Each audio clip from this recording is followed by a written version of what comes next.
Jadi saudara, sebenarnya berapa besar sih pajak hiburan berkontribusi pada pendapatan negara? Director of DDTC Fiscal Research and Advisor, Bawono Kristiaji sudah bergabung pagi ini di Kompas Bisnis.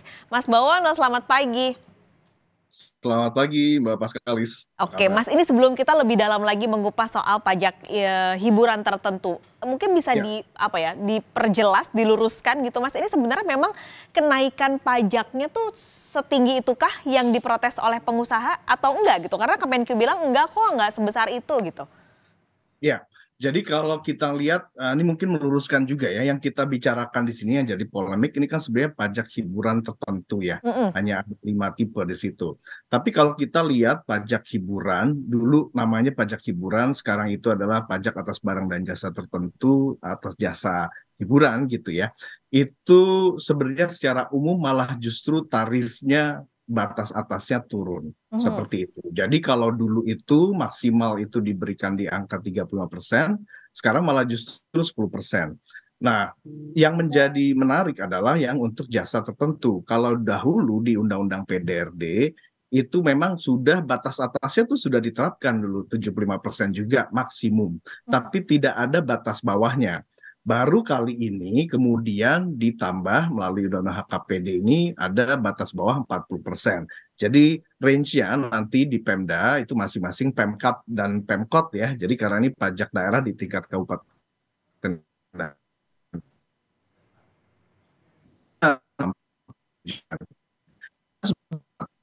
ini yang mendapatkan tarif baru yang dianggap berpola sebenarnya lebih sedikit. Kalau dulu tadinya ada pagelaran busana, terus Iya. kemudian ada panti pijat itu juga masuk dalam ruang lingkup yang sampai 75%, sekarang itu mereka maksimal hanya sampai 10%. Jadi lebih sebenarnya malah justru lebih merelaksasi kalau kita baca secara umum ya. Jadi ada Hmm. keberpihakan juga pada dunia hiburan sebenarnya secara umum seperti itu.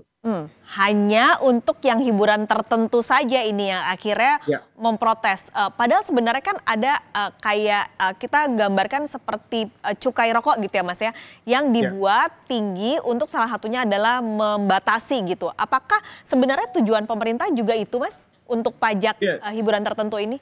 betul. Jadi kan gini, untuk pajak hiburan ini kan sebenarnya pajak atas konsumsi.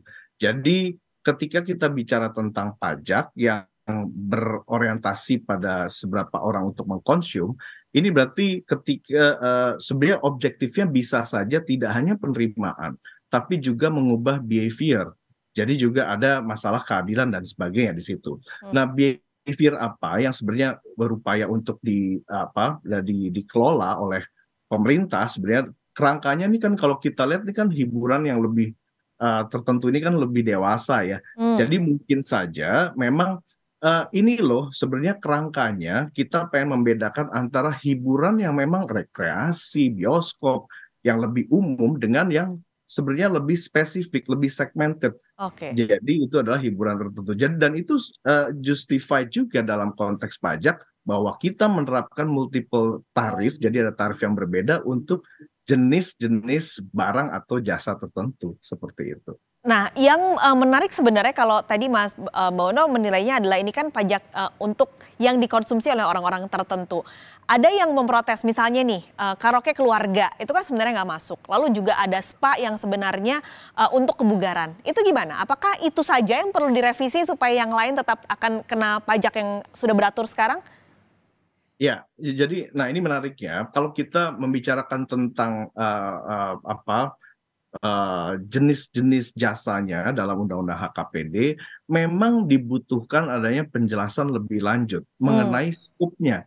Jadi kalau semisal, apakah karaoke yang sebenarnya memang disasar untuk mungkin ya perilakunya atau eksternalitasnya itu lebih dikelola, itu apakah karaoke secara umum atau karaoke yang memang dewasa? Nah ini yang tidak belum terlalu clear ya di dalam Undang-Undang HKPD. Celakanya begini, kalau Undang-Undang HKPD ini kan sebenarnya dibentuk di pemerintah pusat dengan DPR, tapi kemudian interpretasinya nanti atau implementasinya juga nanti diberikan kepada pemerintah daerah. Iya. Jadi yang ditakutkan adalah adanya deviasi pemahaman ini yang sampai ke daerah, akhirnya mereka mungkin secara umum saja udah deh semua karaoke, udah deh semua spa, walaupun misalkan spa juga ada yang berkaitan dengan hal-hal yang bersifat kesehatan dan Hmm. sebagainya, seperti itu. Oke, artinya kalau keputusan insentif, oh bukan keputusan ya, memang sudah ada dalam undang-undang itu, Betul. akan apa, jadi bias juga Mas nanti di setiap Pemda? Jadi kalau begini, kalau Hmm, rancang bangunnya, Undang-Undang HKPD ini kan sebenarnya wujud dari desentralisasi fiskal di Indonesia. Desentralisasi fiskal di Indonesia ini kan berarti pemerintah pusat memberikan koridor, memberikan batasan, kerangkanya seperti apa dan objektifnya apa.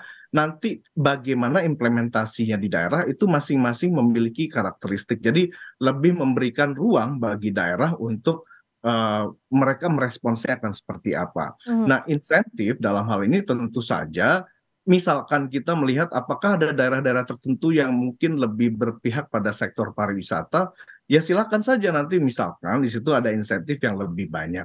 Tapi mungkin saja ada daerah-daerah yang memang pengen mengelola perilaku mungkin untuk yang hiburan tertentu tersebut dan itu juga sah-sah saja. Jadi ini Oke. adalah kerangka desentralisasi fiskal yang dibuat oleh pemerintah pusat dan nanti bolanya ini adalah di Pemkab dan Hmm, Pemkab masing-masing seperti itu. oke. Keputusannya insentifnya buat siapa, besarannya berapa, itu ada Yes, di Pemda. betul. Jadi Oke. insentif ini kan sebenarnya sudah diatur dalam Hmm, undang-undangnya.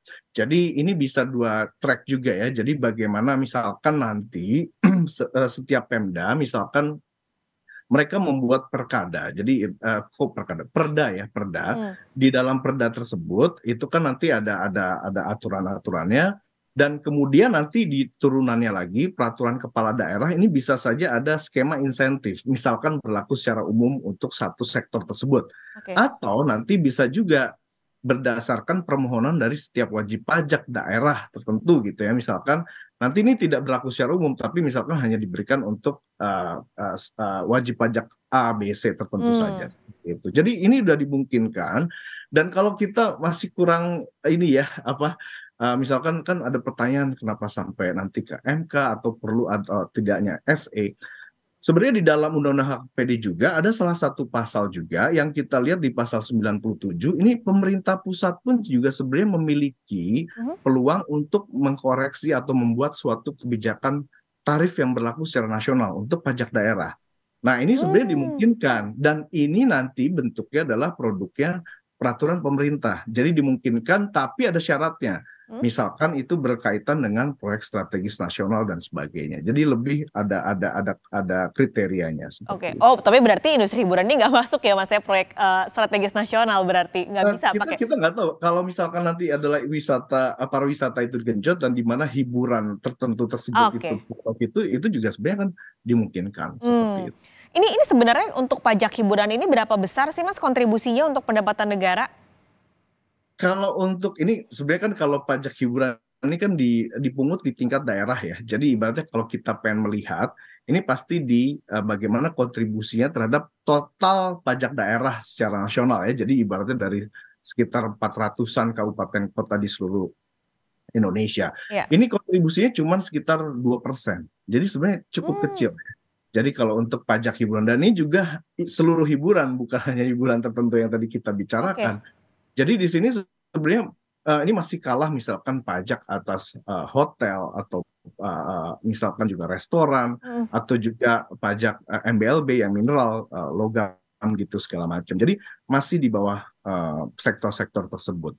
Kecil sekali ya berarti ya, 2% untuk, sektor hiburan ini secara keseluruhan ya Ya, Mas ya harus betul, digarisbawahi ini. Nah, betul. kalau misalnya ini oke sudah ada insentif dari pemerintah sudah perbolehkan untuk pemerintah daerah memberikan insentif, akankah berarti pendapatan daerah ini makin kecil Mas dengan adanya insentif ini?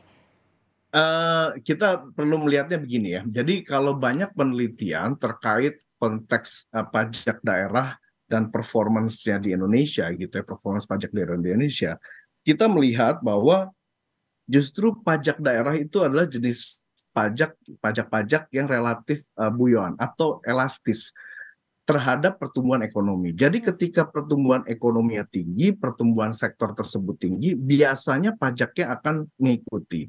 Cara berpikirnya berarti kalau kita lihat Justru ketika sektor tertentu atau ada genjotan ekonomi, aktivitas ekonomi tertentu, ini malah justru sebenarnya pro terhadap kebijakan pajak itu sendiri. Jadi ibaratnya malah justru diberikan ruang untuk lebih berkembang dan itu nanti secara natural akan mengikuti pajaknya bertumbuhnya seperti itu. Jadi kita perlu melihatnya insentif ini sebenarnya juga bisa sebenarnya akan ada multiplier berikutnya dan ketika mereka berkembang juga pajaknya akan semakin tinggi. Hmm. Kalau misalkan ditanya apakah ini nanti juga akan menggerus penerimaan. Sebenarnya begini juga, kalau kita lihat di pusat ini ada, kalau di pajak pusat ya, sudah ada yang namanya tax expenditure framework atau ada reportnya juga. Apa itu? Jadi setiap subsidi melalui sistem pajak, yaitu insentif-insentif, itu harus dikelola. Dikelolanya dengan cara apa? Didata, siapa yang mendapatkan, berapa revenue foregone-nya, dan itu kemudian dipublish kepada publik, sehingga publik juga tahu berapa banyak nih pajak yang hilang gitu ya, atas nama insentif dan juga dorongan ekonomi. Ah, Ini yang mungkin perlu juga ditularkan ke daerah dengan ya. adanya kita melihat ya dengan kegairahan untuk memberikan insentif dan sebagainya seperti itu. Oh, hitung-hitungannya berarti tepat ya untuk masalah Yes, insentif ini. Oke, Mas betul. Bawono, terima kasih banyak sudah berbagi pagi ini di Kompas Bisnis. Sampai ketemu lagi, sehat selalu Mas. Sama-sama. Terima kasih Bapak sekali.